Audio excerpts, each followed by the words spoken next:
manipulation? I want everybody, like, if you're looking sort of for origins of where the current problems we have, you don't have to look much further than the beginning of the 19th century. So there was a guy by the name of Frederick Winslow Taylor that wrote this book called Principles of Scientific Management, and he was the guy that came up with the idea of a town manager. And he came up with this idea because at the time, this is what they did this with the 17th Amendment as well, in the name of creating more accountability, you know. And really, he did this in South Carolina, which was the only state that was created as a plantation colony. And it was not really a state in the truest sense of the word. And so he introduced this there, and I think the second city was somewhere in Virginia. And so town managers are not part of our government. They shouldn't be. Because why? Anybody want to answer that question? Because they're not elected. They're not accountable to you. That's what we have in our country. So you can look at this, Principles of Scientific Management. So if you look at every agency in the country, and you could take a screenshot of this, I want you to see that there is not an agency in our country that is not in line with SDGs or ESGs for that matter, which I didn't go into tonight because that would have confused things for all you guys. I'll wait till you guys take a picture. So when people tell you, who does your government work for, they work for, you know. All right, we're all set. So prior to the 16th and 17th Amendment, you know, if the people wanted something, they go to the House of Representatives, and you know, state legislators would, at the time, would, I don't know if you all know this, but state legislators used to appoint a senator. They weren't elected by popular vote. How many people already know that? Okay. So take our Constitution as the solution class, you'll learn that very quickly. So the House of Representatives would go to the Senate and say, hey, we want this. And then go to the state legislators and say, we want to increase your taxes to make it happen. People would say, no, we don't want no more taxes. Kill the bill. Now, after 16th and 17th Amendment, people, they elect the senators, they elect the House of Representatives, everything by popular vote now. You know, that's where everybody started thinking that we're a democracy under the Wilson administration. And instead of the state legislators, you know, making an approval, they just have the Federal Reserve. They can just print the money on demand. They don't have to tax the people anymore. They just create the money and then they bill the people indirectly. So inflation? No. And that's where inflation comes from. So inflation is what? Anybody? Quick definition? Tax. Show of hands. What? It's a tax. Hidden tax. Is too much money. Too much paper. So now the way I look at it is what we have as a global infection is used, it's done through money.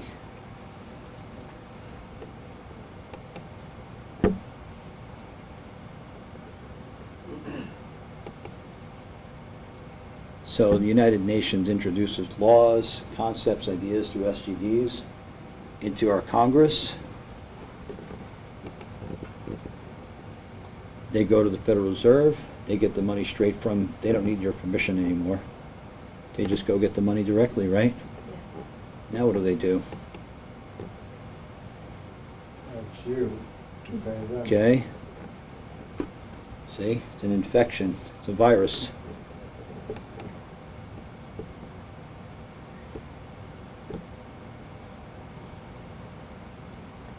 See?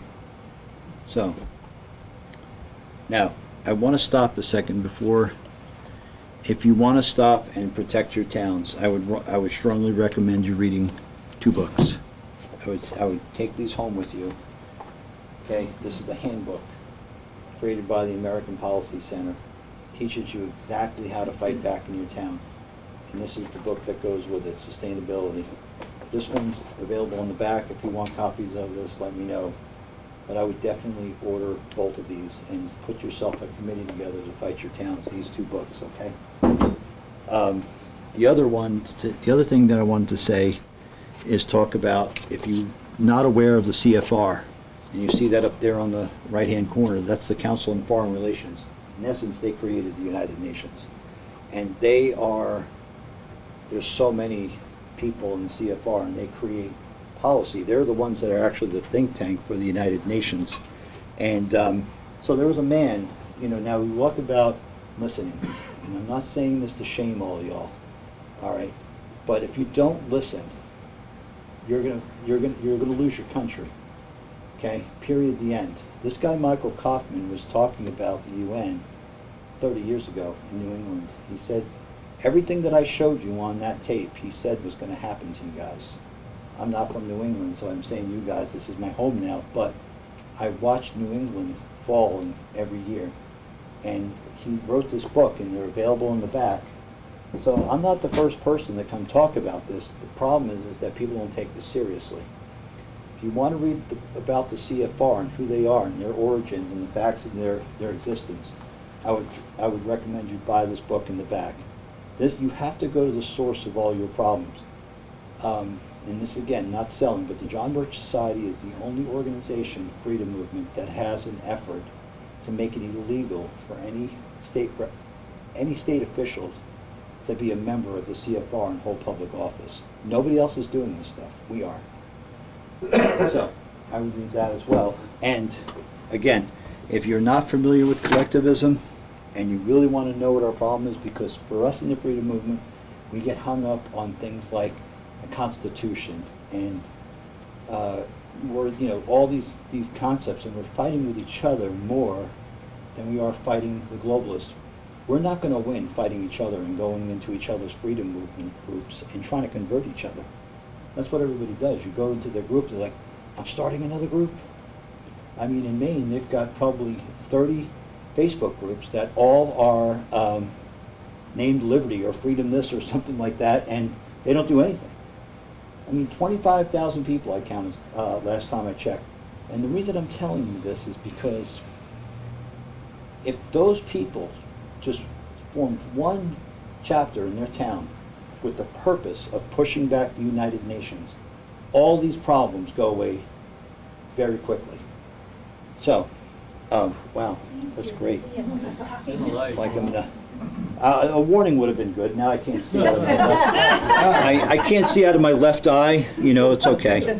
So let me just go into a couple more things. Now this is there are efforts across the country to fight this globalism. Alabama kicked out the UN. West Virginia kicked out BlackRock.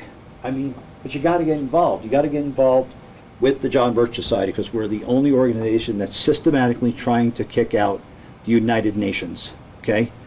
If you get involved as a chapter, you're writing stuff, you're creating awareness. Tomorrow, Deb, could I tell them about what we're doing? We're going to be doing a little banner wave thing, over some highway. Maybe get arrested. It'll be a lot of fun. I don't know if any of you have been arrested. If you haven't been arrested, this is now a time to do it. And also wanted to mention, if you become a member, here I am, I'm selling too much again, but you get your own FBI agent, so it's really exciting. But this is I'm not speaking as a spokesman for the John Birch Society, but this is, okay, I talked to a couple constitutional experts about this. I talked to a couple scholars, people with PhDs, and in my estimation, we are now at the point where if we don't protect our towns, we're done. Okay, they've replaced our federal government with an administrative state. They do whatever they want. They have a world police, the NATO. They have a World Bank, the IMF. They have a world, healthcare organization, WHO, which is really funny when people say, we got to get out of the World Health Organization. Well, you saw that big slide. I mean, that's like trying to get the electronics department out of Walmart. Got to get rid of the electronics department of Walmart. They'll never sell VCRs ever again, or whatever they sell now, like CD players.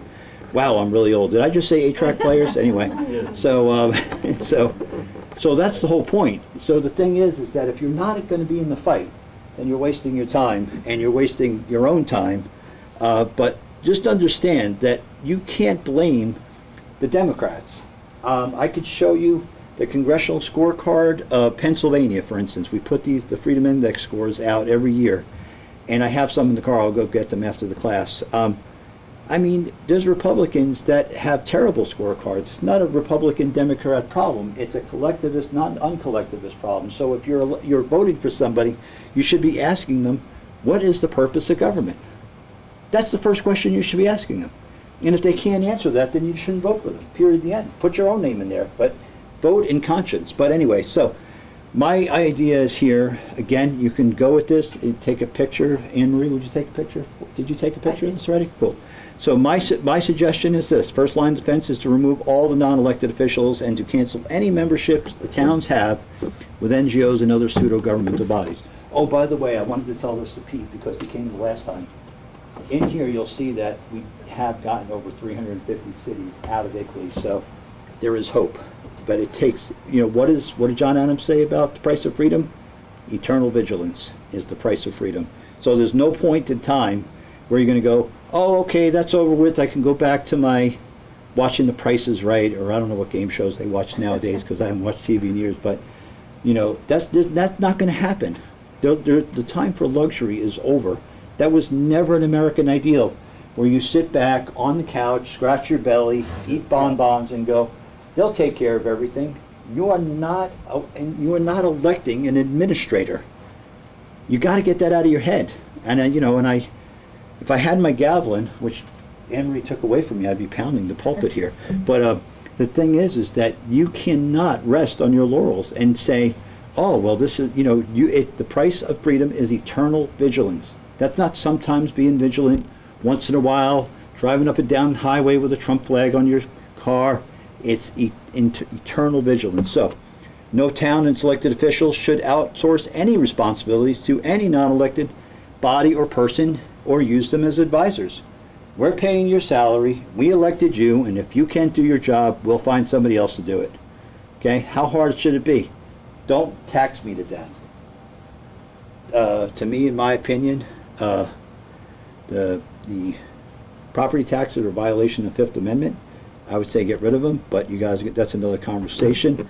If I can basically take your house because I've taxed you out of it, I've deprived you of life, liberty, and property without fair trial. That's a violation of the Fifth Amendment, period, the end, right off the bat. So we allow for property taxes because we have accepted this administrative state. Yes, ma'am? So how are we raising money in the town to pay for things such as schools and police and fire? There's a lot of other ways, but that's not this conversation. But property taxes should be illegal.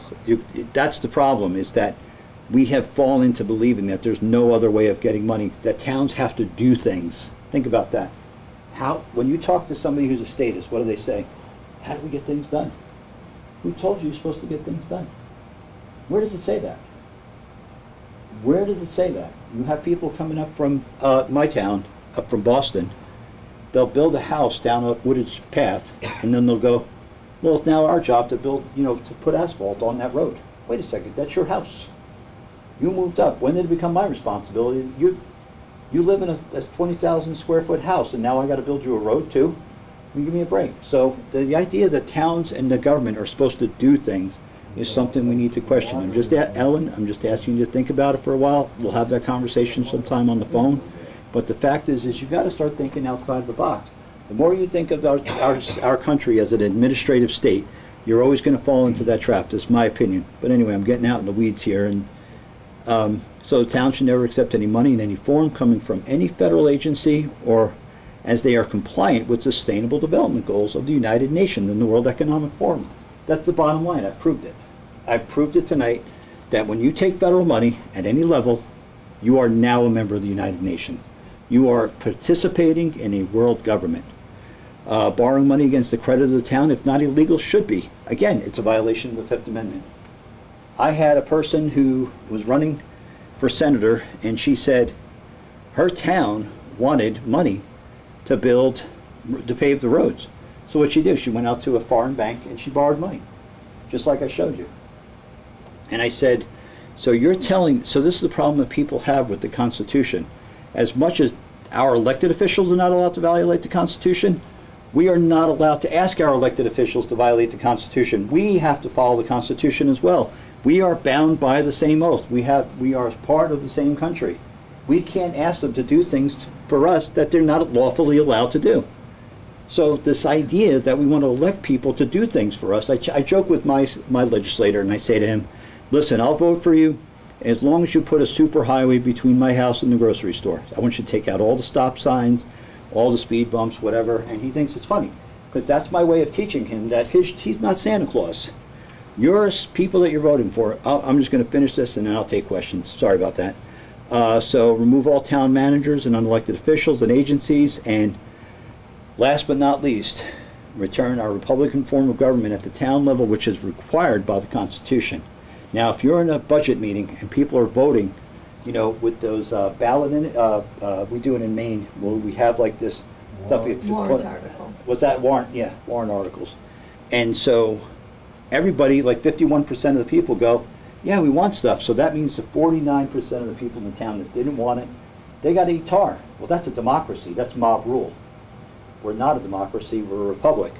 So I would say to make all budget decisions are to be conducted as a general town call and can only be implemented by a supermajority vote. That's how you're going to stop this money. If your job is to stop your country from being taken over by a foreign entity, this is what you're going to have to do, period, the end. Now, you know, we can get into more stuff later on, but again, that's my plan. And I would say at the same time, unincorporate your town. Your town's not a business. You shouldn't be being traded on the stock exchange, for crying out loud, you know.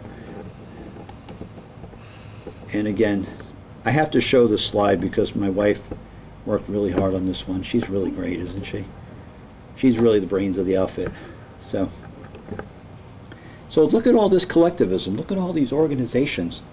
Look at all these people that are running your town. This is your money. This is everything. This is what is running your supposedly most free state in the union. So, okay, now I'm officially done.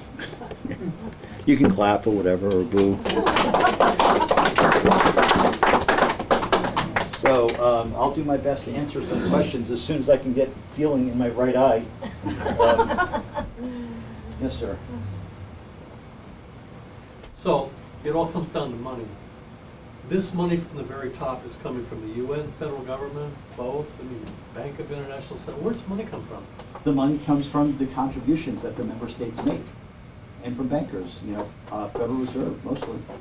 Okay, I mean, we're only taxed enough to pay pretty much the interest rate at this point on the national debt. Yep, So you're saying they just make money out of nothing and send it account? that's all they're doing, yeah. Okay. And my feeling is that they want to collapse us so much. They want to make everything. First, they have to make everything.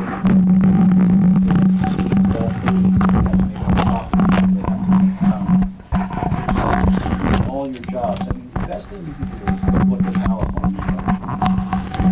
There's no waving up. You get pizza. Oops, sorry.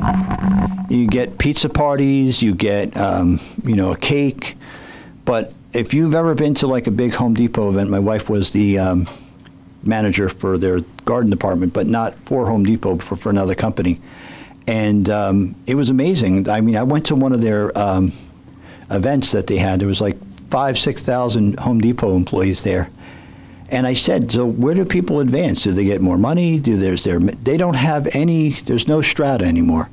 There's no like, I work harder and I get this. If you're crippled in a wheelchair with one arm, you get as much as the guy that's, you know, moving all the concrete all day long. That's what they want. They want enforced equality. They can't do that until they collapse everybody's business equally to where everybody's at the same strata. That's what they're trying to do. So that's why nothing's happened yet so far. So people keep saying we're going to have a black swan event. No, they're not done yet. They have to. The goal is what Robert Welch said, is that the goal is to turn you into a communist through bribery with your own money. They have to, so this is what we're fighting, is not, stop thinking Democrat, we're fighting people that have accepted slavery. And so we are coming to them saying slavery is bad, and they're like, no, it looks pretty good right now. So that's really the discussions that we're trying to have. This is a spiritual war They can't hear the voice of their Creator. They can't hear God's voice. They don't know what freedom is. So we are going up to them and we're screaming about them. You got to vote for this guy. Do you think a person like that's going to listen to you? You can't do that to them. You have to talk to this person like an enslaved human being, like you would somebody at Auschwitz, and say, you are not free anymore. We're losing. We're not me. We are losing. They are your brother. Okay, so that's my opinion. They're not, the people around you have accepted the slavery, and you have to come to them and bring them out of that with that bondage. Yes, ma'am. So, tell me if you think this is correct. Because we have become so lazy and we want everything done for us. Yeah. We're in this position, right? Because it used to be that if someone was raising a barn, the community would come and Sure. help you raise a barn, right? Yeah. Not in the ghetto where I was from, but yeah. Well, We would raise roaches and. you know, Oh, I'm sorry. so I guess my comment was just, I think we're in this position because it's easier to just sit there and let the government give you things and not have to work harder and then you start working harder and you realize they're just going to take it anyway. Right. Right? And that's the goal. So that's a comment, but a question I would have. In Pelham, we pay our town administrator. Now, he's not a manager, right? So he's not supposed to. He told me face to face, I'm just their secretary. I don't have any decision-making power. I just do what the selectmen tell me. That's what Joe Rourke told me. So the selectmen, I don't know how much they get paid, but they all have other jobs. Right. So they can't really spend their time managing our town. They just pay everybody else to do it. Right? So what's the answer, I guess, to that? Well, the answer is that a town really shouldn't be that hard to manage, and there should be more volunteerism. That's what we need more of. We need more volunteerism. I lived in a small town in Pennsylvania. It had 5,000 people, and when they needed a road paved, they just paved the road. When they needed a tree moved from a river, they went to the river. I was sitting in a town meeting one time. A guy came in there and complained. He said, "We need a committee to remove the tree that's going to cause a flood." And couple guys got up. They didn't say anything. They got up. I could hear their truck starting. They went, took the tree out of the river, and they came back, and it was done. I watched an entire farm pave an entire 20-mile road. I watched them every winter move all the snow. It's volunteerism, so that's why we say in the John Birch Society, less government, more responsibility. This is never going to work without more responsibility. That's all there is to it. Christian charity. So you have to stop thinking, can the government?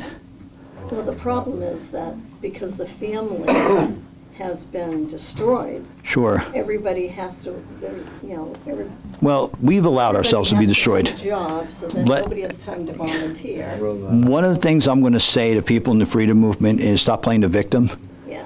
Okay, you allowed your family to be destroyed. You allowed yourself to be, you allowed the voice of God to be silenced for the Creator, who you were born to have a relationship with. Yes, sir. Question? Yeah, You gotta take the mic. Oh, I don't need a mic, I'm plenty loud enough. yes, sir. If you can't hear me, then forget about it. I'm curious as to the right to know law. It's been affecting my life lately in town. So is the right to know law a real law? That's a really long question. I can't do that here today. I don't know enough about that law, but I would say that if you don't have transparency in your government, it's because you have too many administrators. You have too many town managers. Because remember, it's a corporation. They're not required to show you anything. Is that the same as freedom of information? Yes. Right to know, because if a government or a state we're supposed to be transparent and be able to obtain records and information that shows. And the journalists are good at that. I'll just say Michael Cleveland in my town was a Milford Cabinet reporter. Michael and Kathy Cleveland are retired now. And he got records from the district attorney for a county, Hillsborough County or something. They know how to obtain records. I don't. Yeah. You know, I'd have to hire a lawyer to go do Well, that's- something like that. That's what you do. The only thing they So- listen to, and I see a lot of this, just watching news every day, the only thing they understand, the only thing they react to is the lawsuit. You know, Yeah. all these people Well- are being sued. Because the criminal courts aren't gonna treat them like the criminals that they are, but you Yeah. get some good lawyers on them and, you know. Yeah. Well- That scares them. Well, yeah, that's a different discussion. And I hear what you're saying. Does anybody have questions about the presentation? You know, I don't have a question, I just have a comment. Except for you. No, okay, I'm sorry. That's my buddy Sean, I love him. What you presented was really good, but there's a whole depth that's not able to be presented in a short time. That's correct. Alger Hiss is a known communist, he's the kind of the Right. entry point. The CFR is funded by the Rockefeller Foundation, and they own Standard Oil. Yep. And they're the ones that are kind of involved with global warming. Yep. But they're the biggest funders of this global warming movement.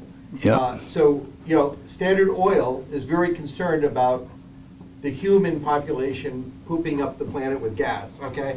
So why is this, right? Why should we, you know, the way these things are done are so deceptive and so duplicitous and sneaky.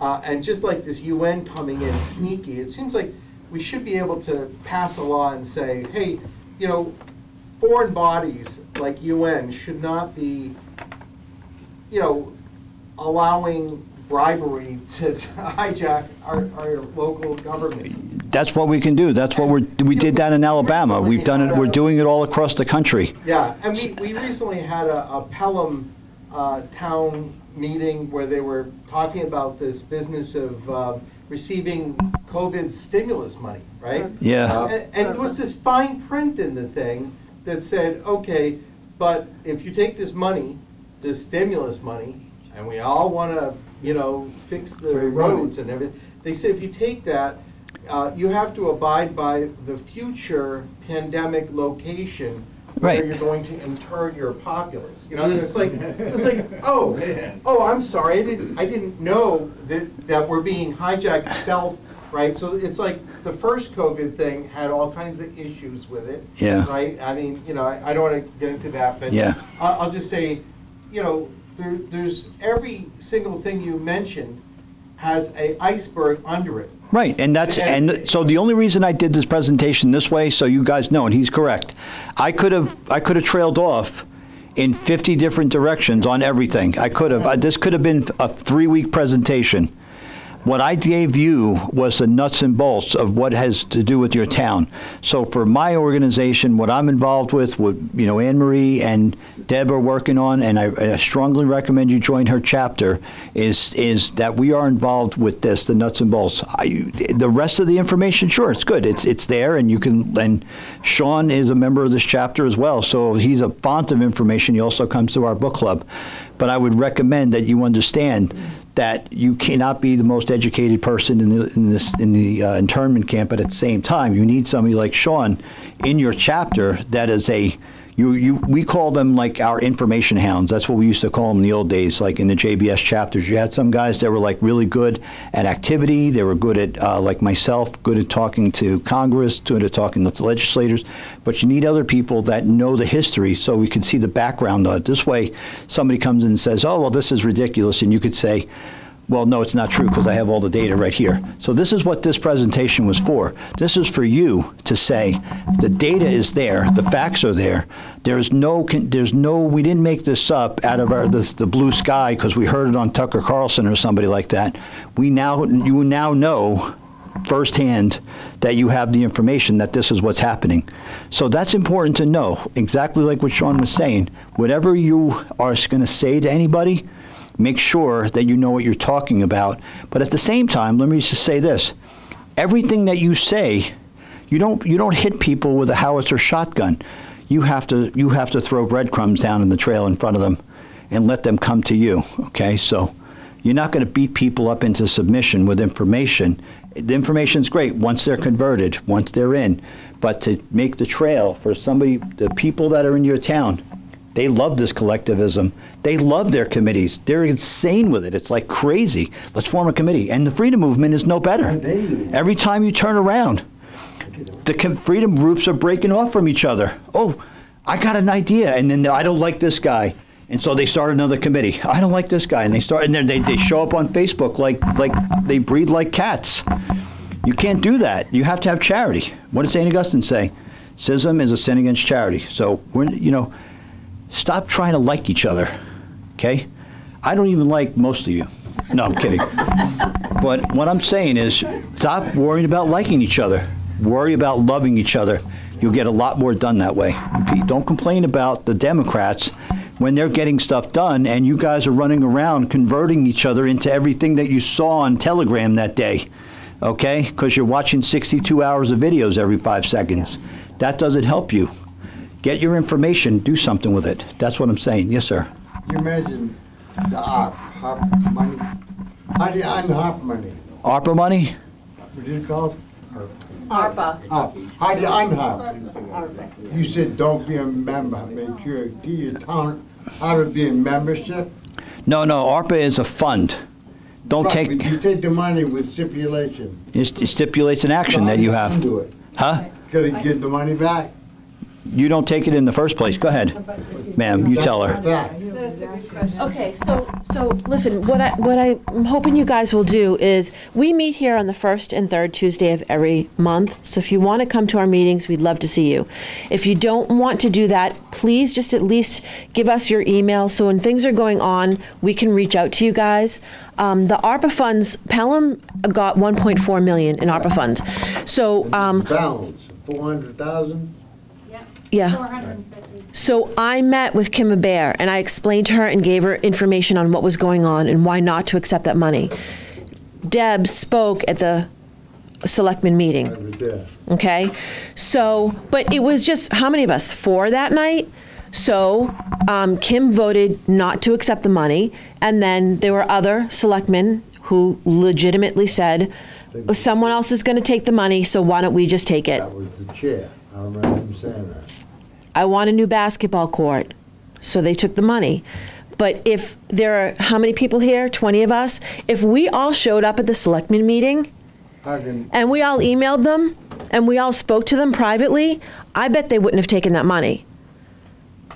Yeah. The more people that go to these selectmen meetings and get involved, the more power we have. Pressure equals power. yeah. So if it's just 2 of us, they can look at us like, oh, there's Deb and Anne Marie again, right? But if there's like 30 of us that show up at the selectmen meeting, they're going to get nervous and they're going to start to listen. My 2 cents. And then next time you go to vote for somebody and he knows this stuff, you got yourself a hero, okay? So if you guys don't mind, and we have a sign-up sheet in there, and leave us your email, so when stuff like this is going on, we can email you and say, hey, can you show up this Tuesday because this is something important that's going on. Yeah. And buy some books from these 2 young And ladies. you also- It helps them out with their cause, okay? There's a bunch of books back there, throw $20 at them, take some books home. You also mentioned term limits. And how Yeah, much- we'll talk about that a different time. I'll give you my number, okay? Yeah, not tonight. So I just wanted those of you from Pelham to know that at the last selectmen meeting, they talked about the ARPA funds and all the different ways they wanted to use it. It has to be committed by the end of December. And they want to use it to redo the planning department offices at the town hall. They only got 1 bid. It's $497,000 just to renovate a couple of offices, right?